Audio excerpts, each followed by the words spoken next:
যেখানে বাঘের ভয় সেখানেই সন্ধে হয়, কথাটিকে আপনি অনেকভাবেই বিশ্লেষণ করতে পারেন। ক্রিকেটে যেমন যেটা ঘটার সংখ্যায় থাকবেন সেটার কিছু কিছু সময় নাও ঘটতে পারে, আবার ঘটতেও পারে। 22 গজে প্রতিদিন রেকর্ডের ছড়াছড়ি হতেই থাকে। আজ হয় বাংলাদেশের নামের পাশে রেকর্ড, কাল একই রেকর্ড উপহার অন্য দলের জন্য অপেক্ষা করতে পারে। ক্রিকেটের দুনিয়ায় রেকর্ড তৈরি হয় ভাঙার জন্য, লজ্জার পাশাপাশি নামের পাশে সম্মানজনক রেকর্ডও বসে।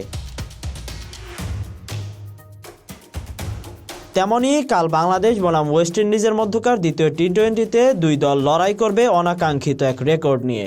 এক দল বিশ্ব চ্যাম্পিয়ন দুবারের, আর এক দল কখনো সেমিফাইনালও খেলতে পারেনি। কাল যে রেকর্ড নিয়ে দুই দল লড়াই করবে সেটি হচ্ছে আন্তর্জাতিক টি-20তে সবচেয়ে বেশি ম্যাচ হারের রেকর্ড। আন্তর্জাতিক টি-20 ক্রিকেটে সবচেয়ে বেশি ম্যাচ হারা দল বাংলাদেশ। সেই রেকর্ড সাথে রেখেই সেন্ট ভিনসেন্টে প্রথম টি-20 জিতে টাইগাররা সুখবরই পেলেন বটে, কারণ এখন হারের লড়াইয়ে টাইগারদের পাশে ক্যারিবীয়দের নাম। আন্তর্জাতিক টি-20তে দুই দলের হার সংখ্যা এখন 107, আর 3 ম্যাচের সিরিজটা যারা হারবে তারা বছরটা শেষ করবে এই লজ্জাজনক হারের রেকর্ডকে সঙ্গী করেই। বছরের শুরুতে যেখানে রেকর্ডটা ছিল ক্যারিবীয়দের নামের পাশেই, সেখানে বছরের শুরুতে যুক্তরাষ্ট্রের কাছেও লজ্জার হার বরণ করতে হয় টাইগারদের। এই তো সেদিনের কথা, ভারতের কাছে লজ্জাজনক হোয়াইট ওয়াশ।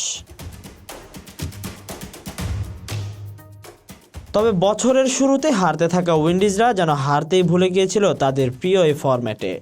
ফেব্রুয়ারি থেকে জুন পর্যন্ত 8 ম্যাচ জেতে উইন্ডিজরা। বাংলাদেশ ওয়েস্ট ইন্ডিজকে ছাড়িয়ে ইতিহাসের প্রথম দল হিসেবে 100 টি-20 হারের কীর্তি করে 23শে মে যুক্তরাষ্ট্রের কাছে হেরে 7 জুন ক্লাব সঙ্গী পেয়ে যায় বাংলাদেশ। তবে সেটি উইন্ডিজ নয়, দলটির শ্রীলঙ্কা। ডালাসে টাইগারদের কাছে আত্মসমর্পণের পর সেই রেকর্ডে পা দেয় লঙ্কানরা।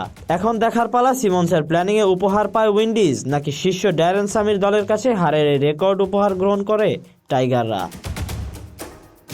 Tahsin Ahmed, BD archive.